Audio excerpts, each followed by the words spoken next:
Hey, what is up you guys? Tim here. Can you believe that it's already summer? It's been triple digits out here, so please excuse my sunburnt face. But I wanted to share with you all the essential tech items and bags that I have been taking with me on my travels so far. First, let's talk about the suitcase and bags that I'll be packing and carrying. Off to the side here, I have Level 8's aluminum carry-on case, the Gibraltar in silver. Big shout out to my friends from Level 8 for sending this over. Now, I've used different kinds of suitcases in the past before, but let me just say that there's something about aluminum cases that really set them apart. This case is a showstopper. I love its sleek design and it gives off a classy touch. It could definitely attract attention at the airport, which can both be a pro and a con depending on how you view it. Nonetheless, I love the design intent that was put into this case. From first impressions to my first unboxing and my first trip out in Atlanta, I'm liking my experience with this so far. It has slow release handles, smooth wheels, and dual TSA combination locks. Built with aerospace grade aluminum, this case packs a ton of high-tech features. It's no wonder that this case won the Red Dot Design Award. Be sure to check out their website. They're currently having their anniversary sale, and if you use the code L8SS, you can get 20% off your purchase. Now, let's move on to the backpack of choice. I have been traveling with Peak Design's 30-liter everyday backpack version 1 for about 4 years now. This is their charcoal color option that features red accents throughout the entire backpack. This bag is packed with features that make it so versatile for all kinds of use. You can access the main compartment through its top latch system, but you can also open its side zippers, which will allow you to quickly access to every part of the backpack. Inside, you'll see they have their signature flex fold dividers, which will allow you to modify and organize to your liking. I'll be honest, this isn't necessarily the most intuitive backpack for long travels, but the modularity serves a hybrid function for my use case. Serving as both a camera gear and commuter backpack, I love that I can pack for my flights and repack at my destination to easily commute during my stay. Peak Design has already made a new and improved second version of this backpack, but this has held up well so far, and I've been traveling just fine with it. But I know what you're thinking. 30 liters? It's a pretty big backpack for a personal item on an airplane, especially since airlines have specific dimensions. However, it does fit under the seat in front of me, and I haven't had a single airline staff give me any problems about it. Your experience may be different depending on the airline you go with, so take my experience with a grain of salt. If you're worried about the size, Peak Design also offers a 20-liter version, which gives you the same features in a smaller form factor. One of the main reasons why I opted for the 30-liter is actually because I travel with the bag within a bag method. I pack my Peak Design 5-liter everyday sling in my backpack. I like having the option of using a sling so that I could be more mobile and lightweight when I'm shooting photos and videos during my stay. Speaking of camera gear, the camera that I'll be bringing around this summer is the Sony A7IV, possibly one of the best hybrid cameras for shooters who want to be able to take both photo and video in their travels. The image quality that comes out of this camera is amazing. With 33 megapixels, 15 stops of dynamic range, and the ability to shoot 4K 60 and 10-bit 422, the A7IV is a highly capable camera that offers the best of both worlds, albeit with minor compromises. With great low-light performance and tack-sharp footage, the A7IV shines in its ability to be flexible while you're on the go. With the flick of a switch, I can easily go from shooting pictures to capturing video. There are plenty of other hybrid camera options for travel, but I've been investing in the Sony system and I don't see myself switching out anytime soon. Sony does offer a more compact version, the A7C Mark II. However, I never really thought that there was much of a difference. The A7IV is compact enough to fit in my bags. Now, I'm not gonna go too deep with my lens choices, but I don't mind traveling with primes, and I use this 20mm and 85mm combo. The Sony 1.8 20mm, which I'm using right now, has great autofocus and is capable of capturing a lot in frame. whereas Sigma's 1.4 85mm never fails to give me sharp footage and great low light performance. It's a combo that I didn't think I'd actually like, but it's been really nice to be able to have a wide shot or discreetly capture those creamy B-rolls. This is my current drone, the DJI Air 2S. I don't always bring it with me, it mainly depends on the destination. Before I pack this bad boy, I make sure to check out the laws, rules, and regulations of the country, state, and city that I'm flying in. The last thing I want to do is be in trouble for my ignorance and take off in a no-fly zone.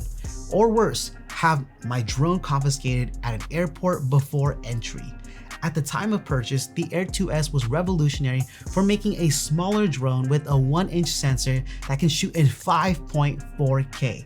While the drone industry today has made improvements with newer technology and smaller and lighter designs, I've yet to crash this one and it's been really great for my travels. It's lightweight, compact, and at the end of the day, it produces a beautiful image. I know there's some controversy regarding a bill that may ban the use of DJI drones in the US, but while it's still up in the air, my drone will be too. This is the GoPro Hero 10 Black. I am by no means a thrill seeker, but sometimes I like to capture footage that I wouldn't normally be able to get with my mirrorless cameras. Any GoPro or Insta360 action camera will get the job done. Action cameras are great because they offer interesting perspectives and angles with smooth stabilization, and they're waterproof. My favorite perspective using this camera is recording a POV shot, like behind the scenes of my photo walks, swimming in the pool, or even riding a banana boat. It's not necessarily a camera that I find myself using very often, but with it being summer, I'm sure I'll be using it for different kinds of activities on my trips. As for productivity and consuming media, I bring along 2 devices. Well, sometimes I bring one, sometimes I bring both, it depends. This is my trusty 14-inch M2 MacBook Pro. This laptop literally goes everywhere with me. It may not be the latest and greatest, but it's still capable of getting the job done with ease. With great battery life and decent specs, it's a workhorse laptop that allows me to easily transfer, edit, and export all my projects while I'm traveling. The other device is the M1 iPad Pro. My iPad is generally used more for in-flight entertainment, or if I want to read or finish up on some light work.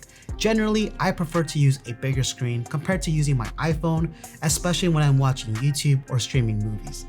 However, I don't find myself using the iPad as much at my hotel or Airbnb just because I prefer to use my laptop when I'm seated at a desk. So in the case of shorter flights or trips, I tend to leave my iPad at home.